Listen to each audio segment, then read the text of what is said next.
Amém. Uma boa noite, amada igreja. Uma boa noite aos nossos queridos visitantes também.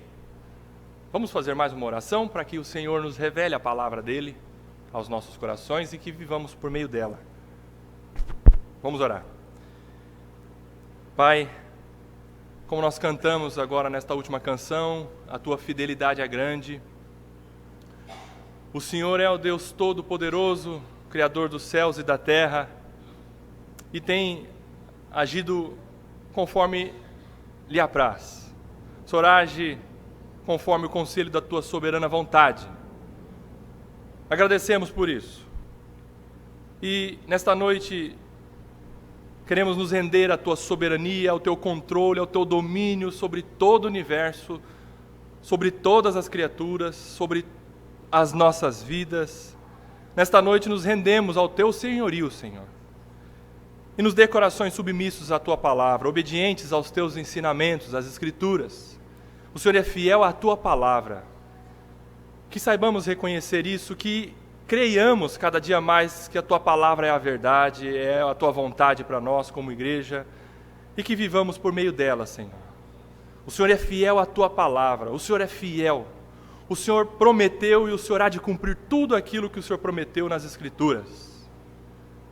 E nesta noite, estamos aqui, desejosos de ouvir a tua voz. Fale conosco, que a tua palavra ganhe os nossos corações, que tenhamos ouvidos de ouvir, que tenhamos coragem de praticar, não para a nossa vanglória, mas para a tua glória. No nome de Jesus. Amém. Por gentileza, abra no Salmo 126. Salmo 126, vamos ler o Salmo todo, são 6 versículos. É um salmo bem curto. E o sermão nesta noite vai estar baseado neste salmo, Salmo 126. Salmo 126, cântico de romagem. Quando o Senhor restaurou a sorte de Sião, ficamos como quem sonha. Então a nossa boca se encheu de riso e a nossa língua de júbilo. Então entre as nações se dizia: grandes coisas o Senhor tem feito por eles. Com efeito, grandes coisas fez o Senhor por nós. Por isso, estamos alegres. Restaura, Senhor, a nossa sorte, como as torrentes no Neguebe. Os que com lágrimas semeiam, com júbilo ceifarão. Quem sai andando e chorando enquanto semeia, voltará com júbilo, trazendo os seus feixes. Mantenha a sua Bíblia aberta no Salmo 126 e vamos fazer a exposição verso a verso deste salmo. O Salmo 126 é um dos salmos do saltério de romagem. Salmo de romagem eram cânticos que os peregrinos, ao caminharem rumo a Jerusalém para a adoração, para as festividades, eles caminhavam e cantavam esses salmos. Por isso, salmo de romagem, rumo a Jerusalém, a caminhada dos peregrinos, dos judeus adoradores do nosso Deus. Quando eles estavam caminhando a Jerusalém, dependendo da circunstância, os salmos de romagem, essas canções, faziam com que eles perseverassem na caminhada. E eles cantavam, e eles repetiam, e eles cantavam novamente, todos em coro, cantando ao Senhor essas canções dos salmos de romagem. E o 126 é um desses salmos de romagem. E olhando para as nossas vidas hoje, para as circunstâncias, o momento em que nós estamos vivendo, a situação atual do mundo, parando para pensar um pouco com relação ao que nós estamos vivendo nos dias de hoje, nós podemos honestamente afirmar que todos nós, hoje, necessitamos de verdadeiro consolo e alegria. Se você for honesto diante de Deus, você vai confessar isso ao Senhor. Senhor, eu preciso de alegria hoje. Senhor, eu preciso de consolo hoje. E a verdadeira alegria, o verdadeiro consolo vem do Senhor. Por isso, o tema do sermão de hoje, o título, quem sabe, do sermão de hoje, é a verdadeira alegria e consolo no Senhor, baseado no Salmo 126. E queridos, consolo e alegria são sentimentos da alma que somente Deus pode nos dar, de forma verdadeira e consistente. E muitos de nós, quem sabe, todos nós, aqui eu me incluo nessa minha fala, não estamos desfrutando ainda de um verdadeiro consolo, de uma verdadeira alegria no Senhor. Por isso, a urgência de um texto como esse, a importância de um texto como esse, é um texto muito oportuno para todos nós. O Salmo 126 há de nos ensinar muitas verdades, para que nós continuemos a caminhada no Senhor. Porque nós precisamos de verdadeira alegria e consolo no Senhor, em meio às adversidades, em meio à crise. Porque o Filho de Deus, na caminhada nessa vida, ele não caminha por caminhos tranquilos. A nossa caminhada é uma caminhada com adversidades. A nossa caminhada é uma caminhada muitas vezes com tribulações, muitas vezes com angústia, com tristezas, com sofrimento, com dores. Por isso nós precisamos aprender, no Senhor, a ter uma verdadeira alegria e um verdadeiro consolo. Vamos dividir então o Salmo 126 em 3 partes. Ele tem 6 versículos, mas vamos pegar aí a primeira parte, o versículo 1 até o versículo 3. É um subtítulo assim: relembrando a alegria e restauração do passado. É como que se o salmista estivesse olhando para o retrovisor da vida e admitindo que ele tinha uma história de salvação para contar. E nós também vamos abstrair desses 3 versículos isso. Ao olharmos para o passado, ao olharmos para o retrovisor das nossas vidas, nós temos uma história de salvação para contar. Quem não tem, quem sabe nesta noite é uma oportunidade propícia para pedir para o Senhor: Senhor, salva a minha vida. E o Senhor pode salvar você nesta noite, neste momento, nesta oportunidade. Se você crê em Jesus Cristo como o único Deus verdadeiro, Senhor e Salvador da sua vida. A segunda parte, o verso 4, é reencontrando a alegria e o consolo no presente. Agora, a gente deixa a retrospectiva de lado, deixa de olhar para trás, no passado, nos acontecimentos portentosos de Deus no passado, mas agora com os olhos no presente, ainda que seja um presente de crise, Deus lança um desafio para todos nós, de vivermos agora, de vivermos o hoje, desfrutando também de verdadeira alegria e consolo nele. E o verso 5 e 6, o restante do Salmo, um encorajamento a olharmos para o futuro. Não mais fixamos os olhos nas glórias, quem sabe para muitos de nós, distantes, glórias distantes do passado. Parece que faz muito tempo que Deus fez tantas maravilhas nas nossas vidas. Também nós estamos, quem sabe, perdendo o sabor de desfrutarmos da alegria e do contentamento e do consolo do Senhor no presente. Parece que para nós tudo isso se esgotou. Mas também agora o salmista nos dá um norte, uma direção para nós fitarmos pela fé, com coragem, a esperança do futuro de promessas já garantidas pelo Senhor. Perceberam então esse caminhar do Salmo 126? Uma visão, são 3 tempos: uma visão no passado, no presente e no futuro. Para nós compreendermos o que estava acontecendo no Salmo 126, precisamos entender o contexto histórico.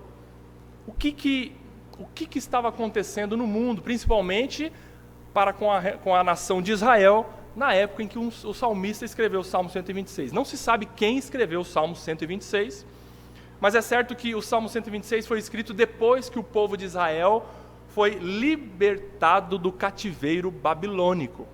Eles estavam exilados. Vamos voltar um pouquinho na história do povo de Israel.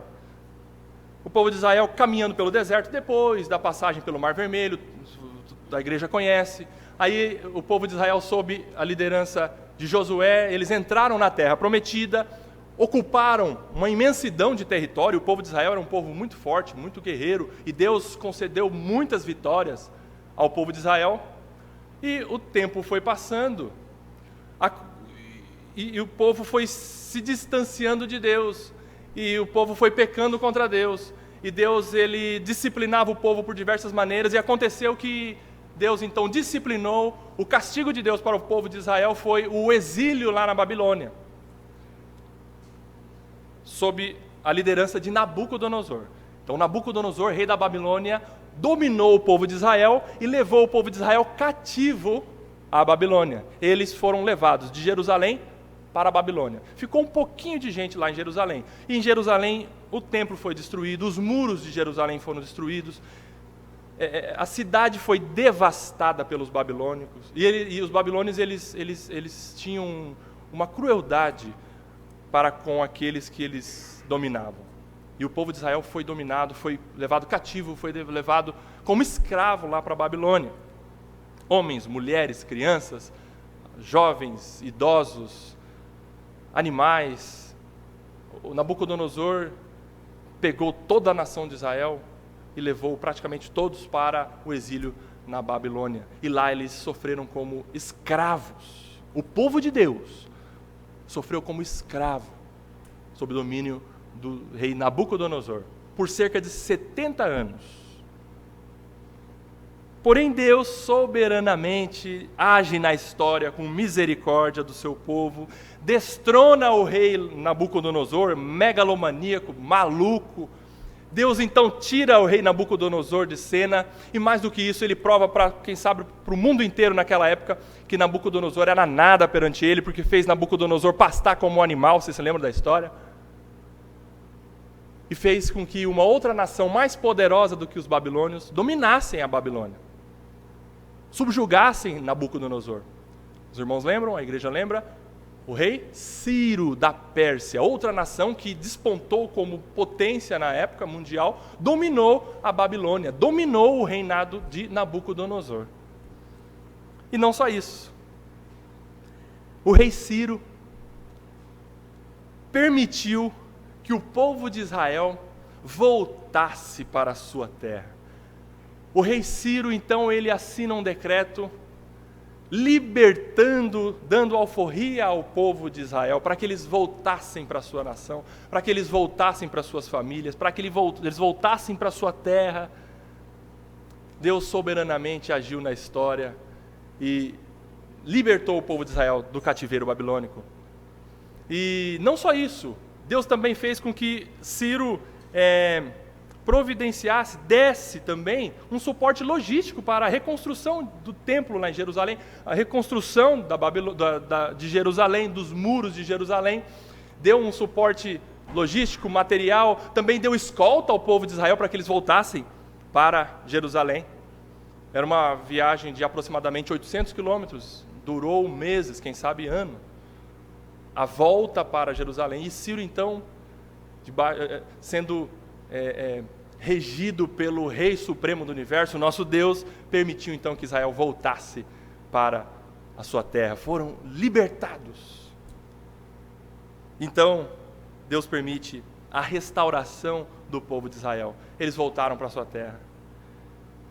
Eles estavam abatidos, eles estavam desanimados, eles foram subjugados, eles sofreram castigos, eles estavam escravizados, eles estavam sem nenhuma esperança. Nossa terra não temos mais, nossa nação, nossa identidade não temos mais, nosso Deus se esqueceu de nós, pecamos, Deus está nos castigando. Isso vários profetas falaram ao povo de Israel no cativeiro. Um deles foi Daniel. E o povo, sem esperança, sem alegria nenhuma, acontece que Deus age na história. Deus liberta o seu povo. Então, esse é o contexto em que o Salmo 126 é escrito, perceberam? Agora então, eles voltaram para casa, eles voltaram para a sua terra, eles voltaram para a sua nação, reencontraram, quem sabe, os seus familiares, voltaram para a reconstrução do templo, para a reconstrução dos muros. precisamos entender o seguinte com relação ao Salmo 126. Existe um princípio implícito aqui no próprio Salmo. E o princípio é esse. Quem quiser anotar, tome nota, quem estiver anotando. O Deus que fez, o Deus que agiu no passado, esse é um princípio para nós. Esculpido aqui no Salmo 126. O Deus que fez, o Deus que agiu no passado, é o mesmo Deus que faz e age no presente. O mesmo Deus que restaurou a nossa sorte ontem é poderoso para restaurar a nossa sorte hoje. E experimentando o poder restaurador de Deus hoje, podemos ter plena certeza que o que Ele prometeu para nós, como seus filhos, Ele há de cumprir, cabalmente, integralmente. Deus não falha, Deus não se arrepende daquilo que Ele promete. Ele há de cumprir, integralmente, cabal e totalmente, e em breve. Esse é o princípio que nós precisamos abstrair do Salmo 126 para as nossas vidas. O Deus que age na história, o Deus que fez por nós no passado, é o mesmo Deus que age hoje, e Ele é todo poderoso para não somente fazer hoje milagres, maravilhas nas nossas vidas, mas amanhã, o amanhã está nas mãos do nosso Deus, e o que Ele prometeu para nós amanhã, Ele há de cumprir. Ele fará, não tenha dúvida disso. Vamos então, agora, caminhar pelo Salmo 126. A primeira parte, então, do versículo 1 ao versículo 3, relembrando a alegria e restauração do passado. Relembrando a alegria e restauração do passado. Versículo 1. Quando o Senhor restaurou a sorte de Sião, Sião aqui é Jerusalém. Sião era um monte, era uma cadeia montanhosa, onde Jerusalém está construída. Tá? Sião, então, é Jerusalém. Podemos entender como o povo de Israel. Quando o Senhor restaurou a sorte de Sião, ficamos como quem sonha. Deus agiu poderosamente na libertação do povo judeu do cativeiro babilônico e superou em muito as expectativas dos israelitas. Eles não imaginavam isso. Eles não imaginavam isso. Quando o Senhor restaurou a sorte de Sião, ficamos como quem sonha. Aqui nem todos são pai e mãe, mas todos são filhos. E você já ficou de castigo, eu sei que você já ficou de castigo. E quando você ficou de castigo, e o seu pai, sua mãe, ou quem cuidou de você, fazendo às vezes de pai ou mãe, falou assim, você vai ficar uma semana sem isso ou sem aquilo, ou você vai ficar sem fazer tal coisa, ou você vai ficar sem videogame e tantas outras coisas. Mas de repente o pai e a mãe, não é que eles ficam, né, com dó, pai e mãe não tem dó, né, dos filhos, não. Eles antecipam o fim do castigo. Vamos falar a verdade, nós temos dó dos nossos filhos, né? A gente vê, não, ele está sofrendo demais. A gente antecipa o castigo. A gente fala, filha, pode sair do quarto. O pai falou que uma semana você ia ficar sem videogame, mas eu vi que você se arrependeu, eu percebi que você realmente entendeu o castigo, você entendeu por que você foi castigada, que você sofreu esse castigo, essa punição, então eu vou liberar você do restante do castigo. Aí o filho e a filha falam, é sério, pai? É isso mesmo? Posso sair? Eu posso ver? É verdade, mas estou livre. É mais ou menos isso. Entenderam qual foi o sentimento do povo de Israel? No versículo 1. Quando o Senhor restaurou a sorte de Sião, ficamos como quem? Sonha. E eles estavam levitando. Eles estavam maravilhados. Eles ficaram boquiabertos. É verdade? É isso mesmo? Eles estavam estupefatos, acima da realidade. É isso mesmo?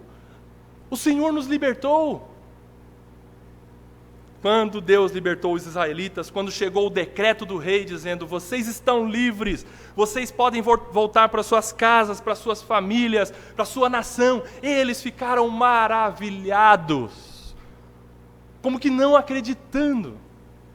Eu não estou acreditando, é verdade, nós estamos livres. Vamos voltar para a nossa casa, vamos reunir novamente as nossas famílias.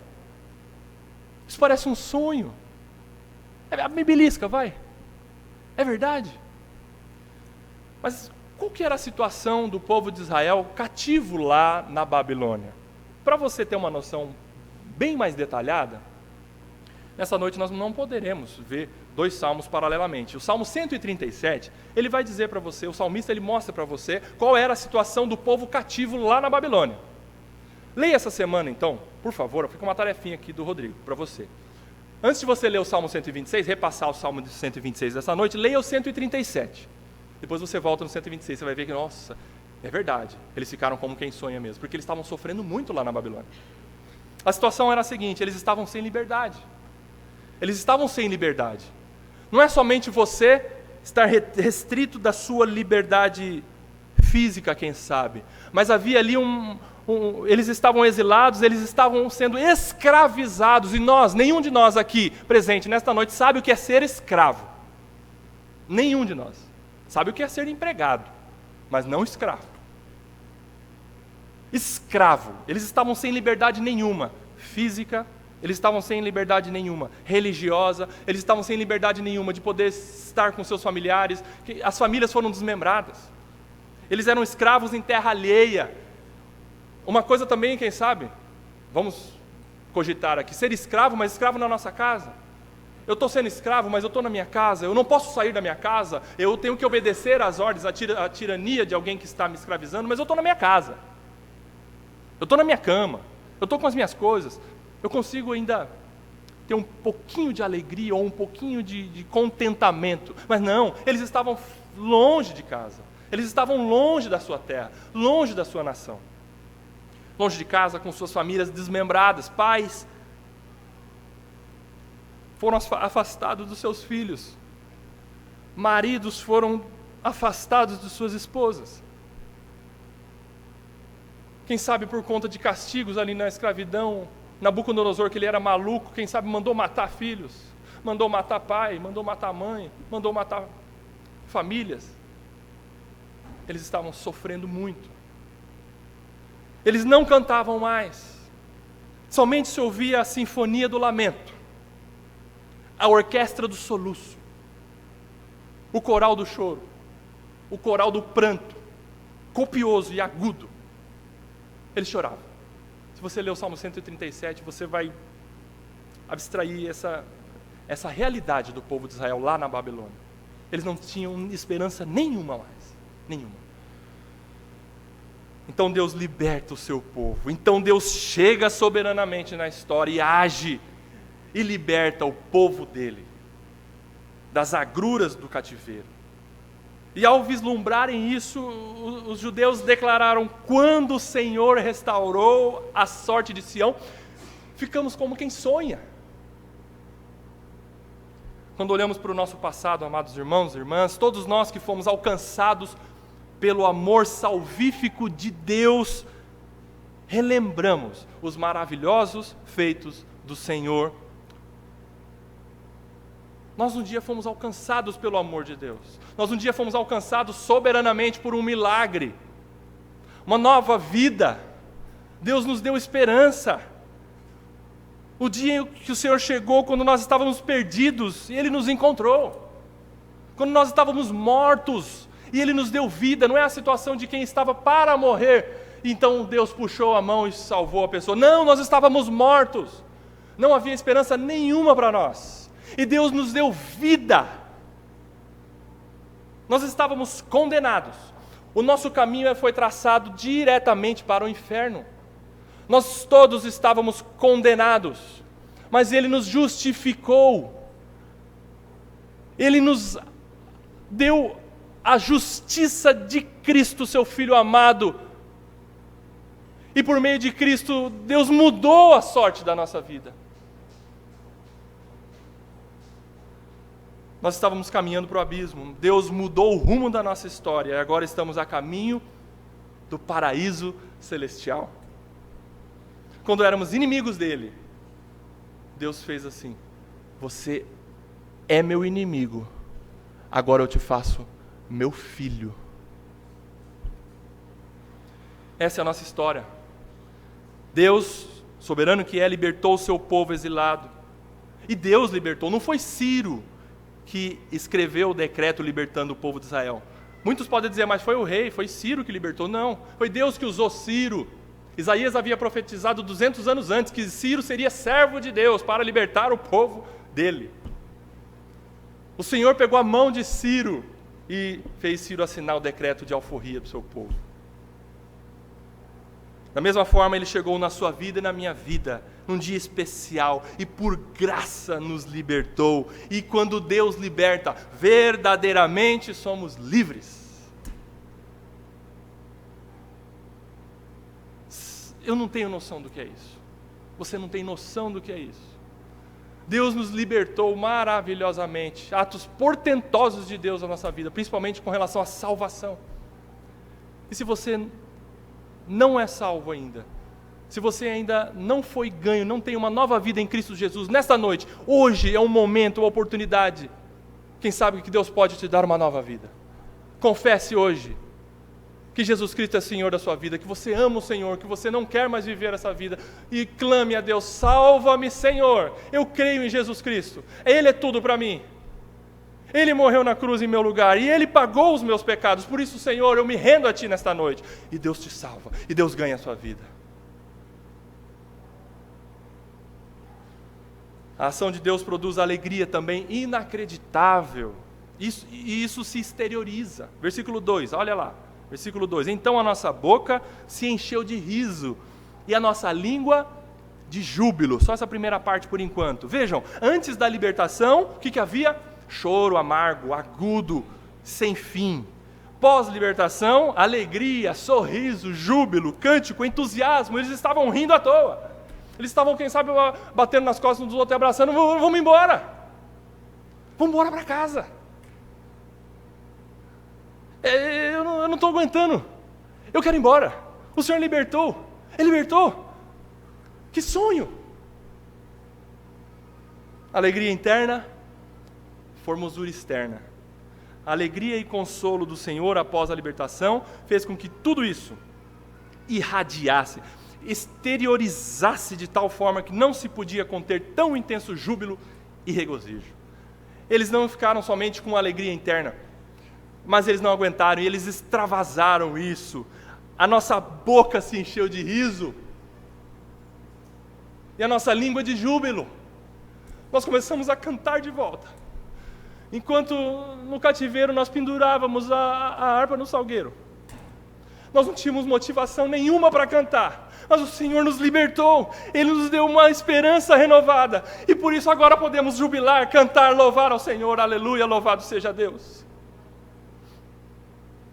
Eles tinham um motivo de esperança. O Senhor restaurou a sorte de Sião. E mais, não somente júbilo, louvor e sorriso ficam limitados à esfera pessoal daquele que foi libertado por Deus. Quando Deus age portentosamente, isso se projeta, isso alcança outras pessoas. Veja aí o complemento do versículo 2, o que aconteceu? Então, entre as nações se dizia, não ficou mais restrito ao povo de Israel, agora outras nações também começaram a dizer: grandes coisas o Senhor tem feito por eles. O que é isso? Lá na Babilônia, Nabucodonosor também manteve cativo outras nações, outros povos, mas Deus libertou o seu povo. E os outros povos então estavam vendo tudo aquilo, eles começaram a arrumar as malas, nós vamos embora para a nossa casa. O rei Ciro nos libertou, nos permitiu voltar para a nossa nação. E as outras nações falam: é Deus, é o Deus deles que está agindo. Grandes coisas o Senhor deles tem feito por eles. Isso é maravilhoso. As pessoas, queridos, presta atenção no que eu vou dizer para você. As pessoas, o mundo está voltado para nós com seus olhos fitos nos nossos passos. O mundo está com os olhos fixos no que nós estamos fazendo. O mundo está com os olhos fitos naquilo que nós falamos e fazemos. As pessoas estão atentamente conferindo o nosso agir como aqueles que foram verdadeiramente libertos pelo Senhor, salvos pelo Senhor, como aqueles que têm ou não uma nova vida em Cristo Jesus. As pessoas estão olhando para você. E o que será que elas estão falando? Grandes coisas o Senhor tem feito por ele? Por ela? Ou o Senhor não fez grandes coisas por ele ou por ela. Porque olha como é que ele está vivendo, porque olha como é que ela está andando, porque olha como é que ela está reclamando, porque olha como é que ele está debochando. Ou o mundo reconhece, é verdade, o Deus daquela pessoa é verdadeiro. Porque olha o milagre que ele fez na vida dessa pessoa. Antigamente ele fazia tantas coisas, eu conheço ele era da minha família. Vocês já passaram por isso? Ele não faz, ele está estranho, mas ele está bom, ele está legal. Alguma coisa aconteceu, ele mudou. É Deus. É Deus, é o Deus que ele está professando. Grandes coisas o Senhor tem feito por eles. Quem sabe nossas atitudes pecaminosas de reclamação, de desânimo constante, não é um desânimo esporádico. Queridos, nós desanimamos. Eu sou o primeiro a dizer isso. Mas eu não posso ficar com um desânimo constante. O nosso desânimo constante, as nossas ações pecaminosas de reclamação, a nossa carranca tem sido péssima recomendação do Evangelho para o mundo. Ah, mas eu sou assim, eu sou o cara fechada mesmo, eu amanheço quarta-feira, todo dia é quarta-feira para mim. Não, muda. Pede para Deus mudar o seu coração. É possível uma mudança. É possível viver ainda que em dias difíceis, de crise, mas com uma esperança renovada do Senhor, é possível. Não fique assim, não. Peça para o Senhor, e Deus é poderoso para mudar a sua vida, para mudar a sua carranca, para mudar a minha carranca, para mudar a minha maneira de andar no mundo. Quem sabe as pessoas, um homem de Deus já disse isso, as pessoas não estão entrando na igreja com medo da cara de quem está dentro.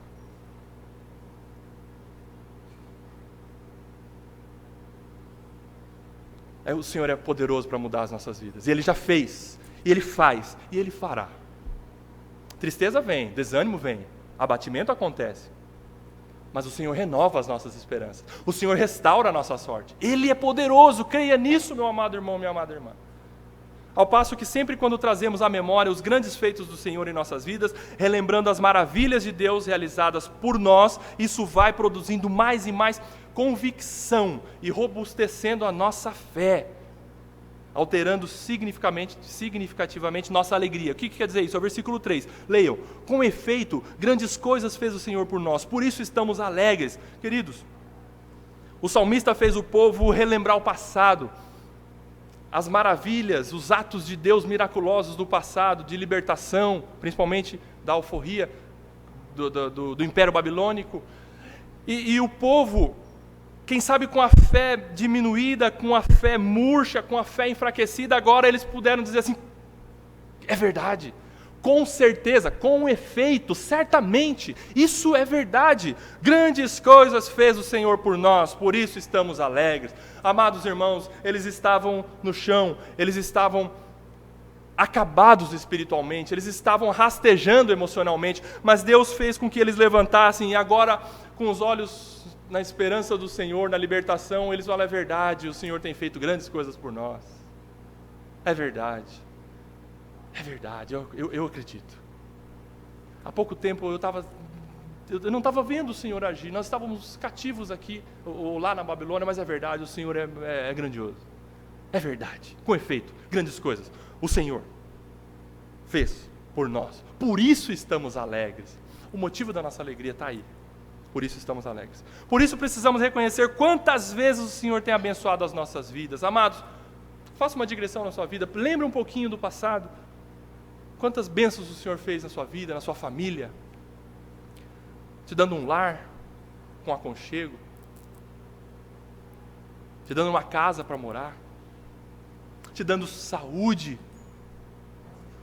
te dando ar para respirar. Você toma emprestado o ar de Deus. E Ele não fechou a torneirinha ainda. Ele faz o seu coração bater de noite, você não se esforça para isso, mas Deus mantém a sua vida. Deus sabe quantos fios de cabelo tem na sua cabeça, Ele cuida de você. Ele já te livrou de doenças, Ele já te livrou de tantas coisas, Ele já te livrou de tantos males, quem sabe você não tem nem noção do que poderia acontecer. Quem sabe você andando no trânsito aqui de Campo Grande, ou viajando, poderia ter acontecido um acidente, você sequer imaginou isso. Você sequer notou isso, mas Deus te livrou. Deus coloca anjos ao nosso redor para nos proteger. E Deus tem cuidado de você e de mim.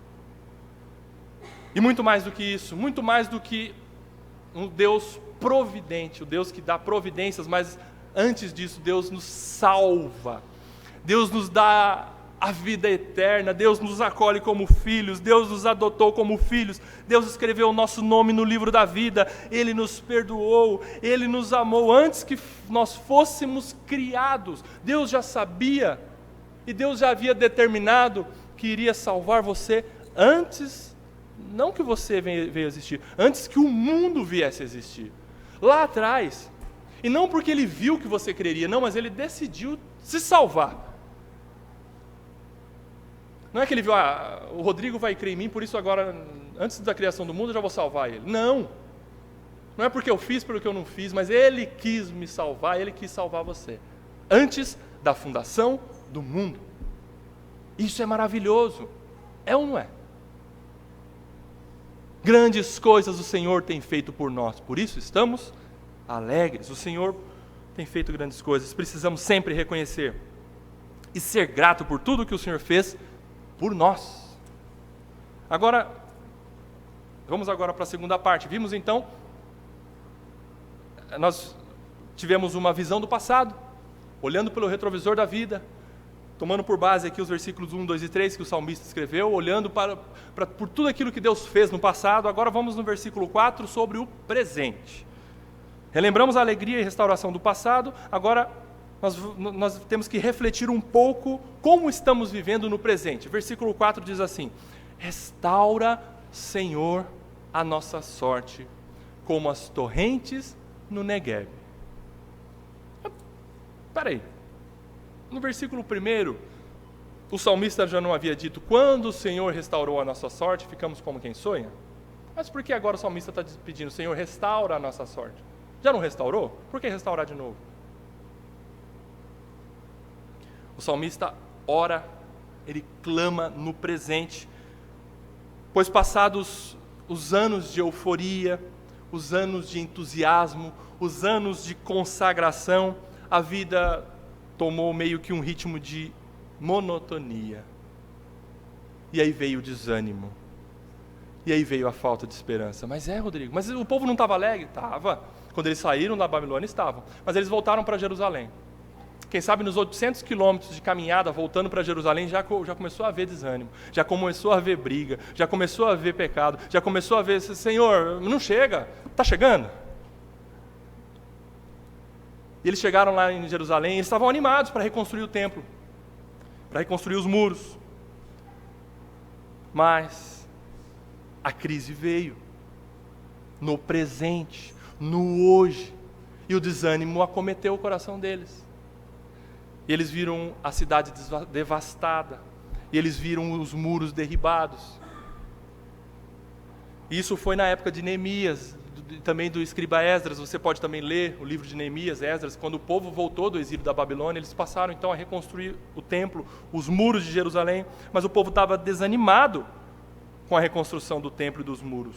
Tinha muita coisa para fazer. E você sabe, quando você chega, por exemplo, na sua casa de uma viagem, eu preciso arrumar as coisas, preciso lavar a roupa, preciso fazer aquilo. Aí você chega e fala: eu quero voltar para a viagem de novo. Não quero ficar aqui não. Tem muita coisa a fazer. Pensa numa reforma na sua casa. Tem muita coisa para arrumar. E aí o pedreiro passa aquela maquita no pó, o pó parece que ele entra até debaixo do copo. Mas tem muita coisa a fazer. E o povo chegou lá e falou: espera aí, e aí? E eles passaram então a desanimar. E mais do que isso, havia interesse maior em arrumar e reerguer os seus próprios negócios do que em se dedicar à reconstrução do templo. Sabe o que o povo de Israel fez? Esse povo que eu acabei de dizer para vocês, que eles ficaram muito alegres, quando saíram da Babilônia, chegaram em Israel, falaram: templo? Segundo plano. Eu vou arrumar minha lojinha, eu vou ter que reconstruir minha casa, a minha família está sem um teto, eu vou ter que fazer as coisas para mim, depois eu vejo as coisas de Deus. O profeta Malaquias fala contra isso. Outros profetas também, pós-exílio, falam sobre isso. Os 3 últimos do Antigo Testamento falam muito sobre isso, a profecia de Deus. Por que vocês estão arrumando as suas casas, sendo que o templo do Senhor está destruído? Neemias foi firme com relação a isso, Esdras foi firme com relação a isso, e mais do que isso, também não bastava somente lutas internas dos próprios integrantes da nação de Israel, mas outros também começaram a atrapalhar, havia lutas externas, oposições externas. Vocês se lembram de Sambalat, Tobias, Gesem? Eles atrapalharam demais o andamento da reconstrução dos muros de Jerusalém. E eles faziam fuxico lá para o rei da Pérsia. E o rei da Pérsia ficava irado e mandava cobrar mais imposto do povo de Israel. E aí a crise chegou. E aquela alegria toda feneceu. Tinham pessoas dispostas a atrapalhar o foco na reconstrução do templo, com palavras de intimidação. Sambalat fez muito isso, de ameaça contra Neemias. Tobias fez isso. De desdém, eles debocharam. O que vocês estão fazendo? E o povo vendo tudo aquilo falou: Senhor, será que vale a pena mesmo? A crise chegou. Por isso então o salmista clama: restaura, Senhor, hoje, no presente, a nossa sorte. O Senhor já restaurou, mas nós precisamos de restauração hoje. O que está acontecendo no presente? Você sabe o que nós precisamos? Nós precisamos clamar ao Senhor para que Ele intervenha em nossas vidas hoje. Hoje. As glórias, as vitórias do passado não nos garantem vitória hoje. Deus fez grandes coisas na sua vida e fez. Isso garantiu coisas maravilhosas, espirituais, eternas para você. Mas Deus quer que você viva o hoje, pedindo para Ele restauração, pedindo para Ele: Senhor, me muda, me transforma, eu preciso do Senhor hoje. O Senhor me salvou, mas eu preciso ser salvo hoje. Amanhã eu preciso do Senhor. É um processo. Irmãos, ninguém nasce, espiritualmente falando, pronto. Nós ganhamos a salvação, mas é um processo. É um processo de transformação, é um processo de mudança, que Deus vai nos aperfeiçoando. Cada dia. Senhor, o Senhor já restaurou a nossa sorte ontem, mas restaura a nossa sorte de novo hoje, porque ainda preciso muito de transformação. Eu preciso muito do Senhor na minha vida, para eu crescer mais e mais. Devemos fazer para nós mesmos a seguinte pergunta. Pensa aí. Eu faço para mim e você faz para você. Será que já vivi dias de mais consagração, desfrutando de mais alegria, de consolo e deleite espiritual do que estou vivendo hoje? Em outras palavras, faça essa pergunta para você. Será que meu coração hoje está mais seco do que já esteve lá atrás? Porque a crise chegou. E a crise vem na sua porta e na minha porta. Os problemas vêm principalmente por causa da dureza do nosso coração. E o que nós estamos fazendo com o presente, com o hoje? E de repente, meus amados, a vida espiritual virou rotina. E de repente ler a Bíblia não é mais tão necessário assim. Não tem mais aquele prazer de ler as Escrituras. E de repente orar não faz mais muito sentido. E os anos vão passando. E vira aquela monotonia de vida espiritual. E participar dos cultos é algo como que mecânico. Liga no piloto automático e vai e volta, vai e volta, vai e volta. Mas e aí? O desânimo acampa no meu coração. E o que outrora eu contava, quem sabe, emocionado para as pessoas, que Deus me salvou, que Deus deu uma nova vida, que Deus me amou, e Deus me amou, e Deus me amou, mas hoje não é tão forte assim. O que aconteceu? Nós estamos vivendo uma vida cristã medíocre, mediana, meia boca. E o que aconteceu? Então, pelas misericórdias de Deus, que não nos deixa no estado de vegetação, porque muitos de nós, quem sabe, está vegetando espiritualmente falando. Está vivendo uma vida sem vida espiritual, de fato e de verdade. E, meus amados, pensem numa coisa, não há nada tão grave para nós, como filhos de Deus, do que se acostumar com o sagrado. E de repente isso aqui vira rotina.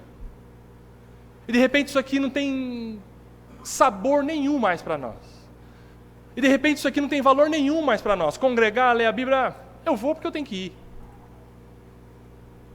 E a vida com o Senhor perde o sabor. E a vida lá em casa com Deus perde aquele brilho. E o brilho e a intensidade do primeiro amor fenece, diminui. Mas pelas misericórdias de Deus, que não nos deixa no estado de vegetação, Ele chega na hora certa. No hoje de Deus, no momento exato de sermos confrontados por versículos como este. Que o Espírito Santo nos leva a sair da zona de conforto e a clamar: restaura, Senhor, a nossa sorte, como as torrentes no Neguebe. Senhor, eu estou seco. Senhor, eu estou árido. Senhor, eu estou perdendo a vida espiritual contigo. Senhor, restaura a minha sorte. O Senhor fez grandes coisas por mim no passado, mas parece que hoje isso não vale mais nada. A alegria da salvação parece que não é uma realidade para nós hoje. Ficou como que num quadro, num museu. No passado. E o presente nós estamos vivendo moribundos, secos, quase para morrer. Mas o Senhor chega. O Senhor chega na sua vida e chega na minha vida. Creia nisso, meu amado irmão. O Senhor chega e restaura a nossa sorte. Ele nos dá vida, sabe por quê?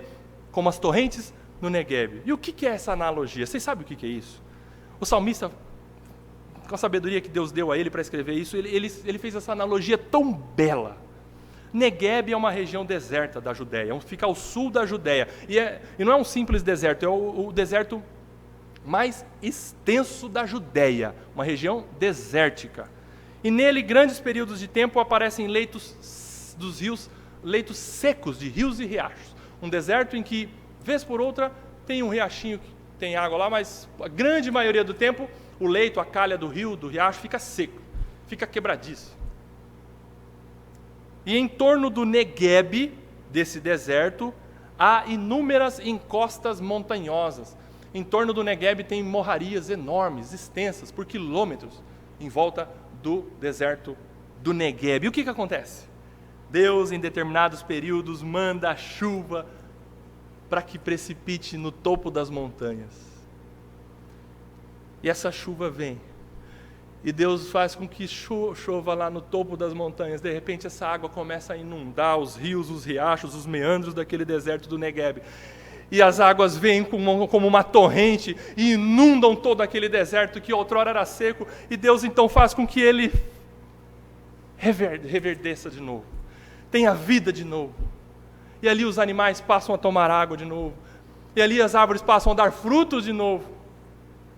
No deserto. Deus vem com essa torrente de água e inunda o deserto do Neguebe. E faz com que a vida possa ter continuidade ali naquela região. Torrente do Neguebe. Assim o salmista faz essa comparação: Senhor, restaura a minha vida, como o Senhor faz na natureza, no deserto da Judéia, como o Senhor faz com esse fenômeno do Neguebe. Onde está tudo seco, o Senhor aviva tudo por onde passa. Senhor, me restaura. Clame ao Senhor: Senhor, me restaura, eu estou seco, eu estou seca. Senhor, me dê alegria para que floresça novamente, para que eu possa frutificar novamente. Senhor, venha com o teu Santo Espírito e inunde a minha vida. Faça isso, Senhor, por favor. Eu estou seco, eu preciso de restauração hoje. Venha com as torrentes do teu Santo Espírito, que vivifica a nossa vida, que restaura a nossa alma, que nos dá novamente vida, nos faz frutificar novamente, como as torrentes no Neguebe. E a restauração, queridos, é o retorno da esperança, o retorno da alegria, o consolo hoje, não vem por regras ou por tradições da igreja, por exemplo. Nós não vamos combinar aqui, vamos fazer o seguinte: vamos ficar todo mundo feliz? Vamos fazer um abaixo-assinado? Vamos combinar. A partir da semana que vem todo mundo vai ficar alegre, vamos ter consolo, alegria, contentamento. Vamos combinar? Não é assim. Alegria e consolo também não vem por força de pensamento. Irmãos, eu estou triste, eu sei, mas fica tranquilo, hoje eu vou ser alegre, eu vou ser alegre, eu vou ser alegre, eu vou ficar contente, eu estou consolado. Não é força de pensamento. Não é porque você vai repetição, eu sei que eu preciso, então eu vou ficar pensando nisso. Não é assim. não é por força de pensamento. Também alegria e consolo não é por busca frenética por mais dinheiro. As pessoas confundem muito, o mundo faz isso. O mundo associa dinheiro à alegria. Lê do engano. Dinheiro jamais vai trazer alegria para você e para mim, para ninguém. A verdadeira alegria, o verdadeiro consolo vem de Deus. Seja pobre, seja rico. O Senhor é que nos dá alegria e contentamento. Não adianta você ficar correndo atrás de dinheiro, eu preciso de mais dinheiro porque eu preciso de mais alegria, eu preciso de mais felicidade. Não, o dinheiro não vai te trazer mais felicidade. O dinheiro é bom, é uma bênção nas nossas vidas, quando nós conseguimos dominá-lo.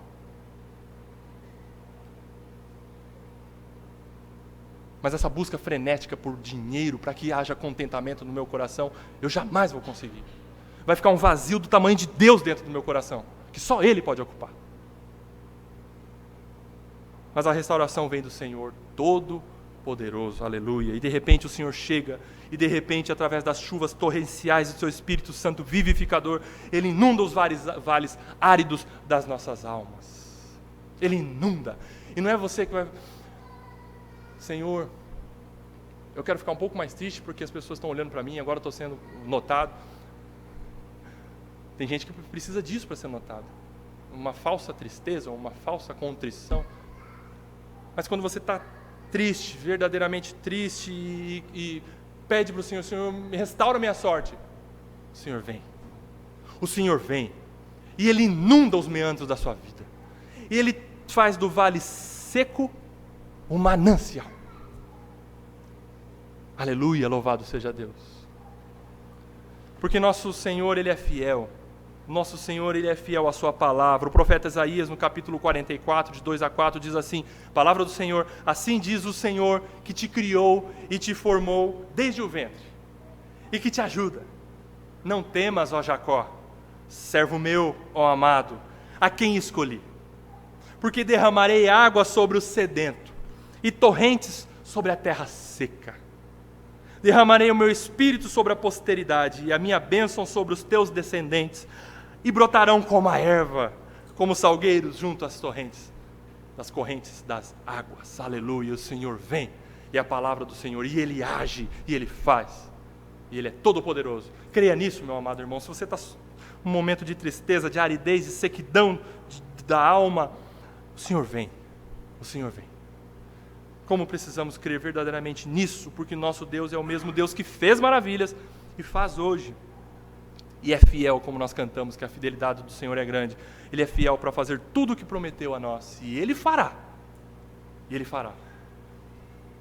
Caminhando para o final, meus amados, versículos 5 e 6 é um encorajamento, então, para nós olharmos para o futuro. Nós vimos o passado, nós vimos a nossa postura no presente, agora vamos ver um encorajamento para nós olharmos para o futuro. Versículo 5, os que com lágrimas semeiam, com júbilo ceifarão. Nas épocas de seca, os israelitas tinham que plantar, mesmo que o terreno se encontrasse em aridez e sequidão. Mas havia esperança das torrentes do Negueb. O agricultor saía jogando a semente, semeando em esperança das chuvas. Ele jogava a semente no terreno seco. E ele estava olhando aquele deserto. No coração dele, ele falava, será? Ele passava a chorar. E ele regava aquela semente com choro. E ele ia semeando. Ele ia semeando. O salmista se lembra do Senhor, que era poderoso para mandar as chuvas torrenciais que inundavam o Negueb. Preste bem atenção nisso, meu amado. Muitas são as agruras, os sofrimentos, as dores. Muitos são os problemas, as intempéries que passamos nesta vida de semeadura. Mas semeamos em esperança. O Senhor é a nossa esperança. E no porvir haveremos de ceifar com júbilo. Alegria no presente não quer dizer ausência de choro. Agora choramos, porque um dia riremos. Agora está doendo, porque um dia nós seremos consolados das nossas dores. Agora sofremos, porque um dia jubilaremos não somente hoje, mas para sempre, e sempre, e sempre, e sempre com o Senhor, onde não haverá mais dor, nem choro, nem lágrima. E o Senhor prometeu isso para nós, e Ele há de cumprir. Hoje choramos ao semearmos, mas ceifaremos com júbilo, com alegria indizível. E o choro não é um demérito. O choro não é um demérito. Assim, vírgula. Eu não estou dizendo um choro teatral, tá? Um choro insincero. Eu não estou dizendo aquele choro hiperemocional, um choro farisaico que Jesus combateu tanto. Não, mas esse choro farisaico, teatral, isso custa caro para nós. Se a gente está forjando alguma coisa, Deus conhece o nosso coração. Ainda que as pessoas acreditem, ele está triste, está chorando e tal, mas se for forjado, se for farisaico, Deus está vendo. Vai custar caro para nós. Mas quando é um choro verdadeiro, sincero, quando diante de Deus nós choramos com honestidade, choro fruto de arrependimento por causa dos pecados, chore. Chore. Isso não é demérito para você. Chore. Chore por causa dos seus pecados. Peça ao Senhor arrependimento. Senhor, me dê um verdadeiro arrependimento porque eu pequei. Choro também fruto de quebrantamento e amor por Deus. Chore. Chore porque você ama o Senhor e você está vislumbrando tão grande amor dele por você. Chore. Chore como fruto de lamento também a Deus. Lamento não é reclamação. Lamento é, Senhor, não estou aguentando. Sabe aquele momento em que você diz para o Senhor, Senhor, só um milagre do Senhor na minha vida para me tirar dessa. Me ajuda, Senhor. Eu não sei mais o que fazer. Ajoelha no seu quarto. Clama ao Senhor. Chore diante dEle. E Ele é poderoso para fazer infinitamente mais do que você está pedindo ou pensando naquele momento para Ele. Chore. Como um fruto de lamento a Deus. Choro nesses moldes não é em vão. Choro é a prova incontestável para nós mesmos de que somos fracos. Choro é a prova para você de que você é fraco. Choro é a prova para o seu orgulho de que você é finito. Choro é a prova para você de que você precisa de um ser superior, porque sem Ele você não consegue nada. Chore na presença do Senhor. Jesus ensinou, bem-aventurados os que choram, porque serão consolados. Jesus não disse assim, bem-aventurado é a mesma coisa que quão verdadeiramente feliz é. Jesus não disse quão verdadeiramente feliz é aquele que é feliz. Jesus disse quão verdadeiramente feliz é aquele que chora, porque será consolado. Jesus também não disse bem-aventurado o que faz o outro chorar. Não, tome cuidado com isso. Muitas vezes as nossas ações têm feito as pessoas chorarem, nossos pais chorarem, nossas esposas chorarem, nossos maridos chorarem por causa da nossa dureza de coração, por causa do nosso pecado, nossa dura cerviz. E as pessoas têm chorado amargamente pelos nossos pecados, como filhos, como pais, como esposos, como maridos. As pessoas têm chorado.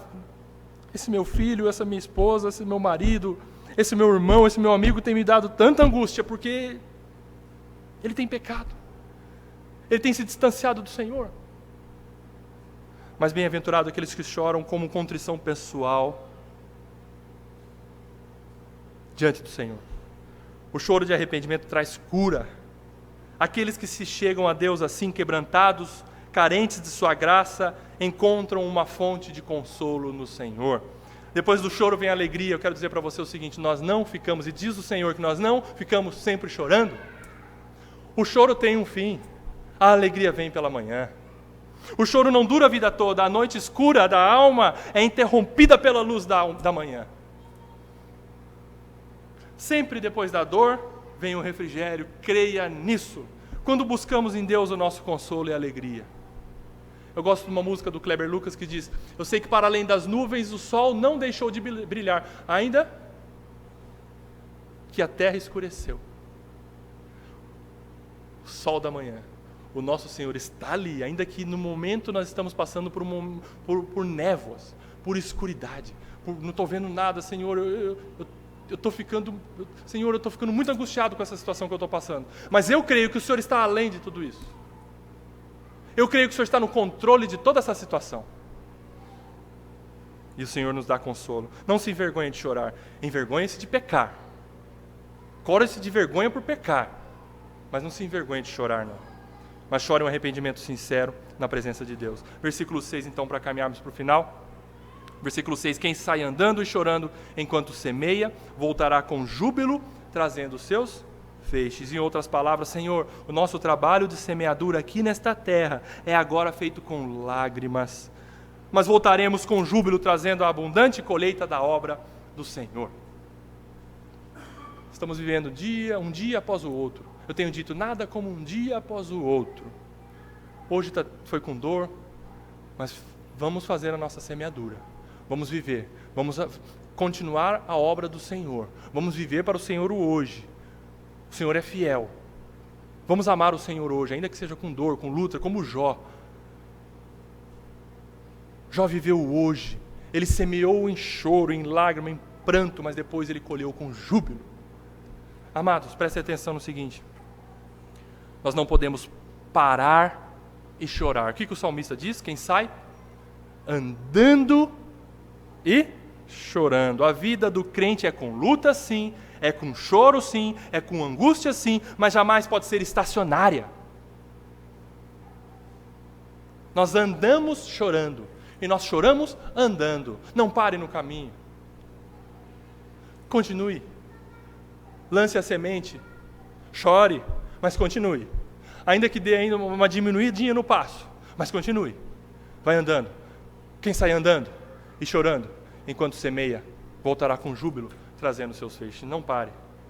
Caminhando com lágrimas correndo pelo rosto, mas não vamos parar no meio do caminho, porque o Senhor vai conosco e um dia enxugará do nosso rosto toda lágrima. Louvado seja Deus. Amém. Esse é o encorajamento que o Salmo 126 apresenta para nós, ao olharmos para o futuro glorioso que nos está preparado. Qual deve ser a razão principal e sólida da nossa alegria? Não bens materiais, isso passa. Se a sua alegria está no seu carro, daqui a pouco vem um e bate lá no carro, lá fora, falando, meu Deus, acabaram com o meu carro.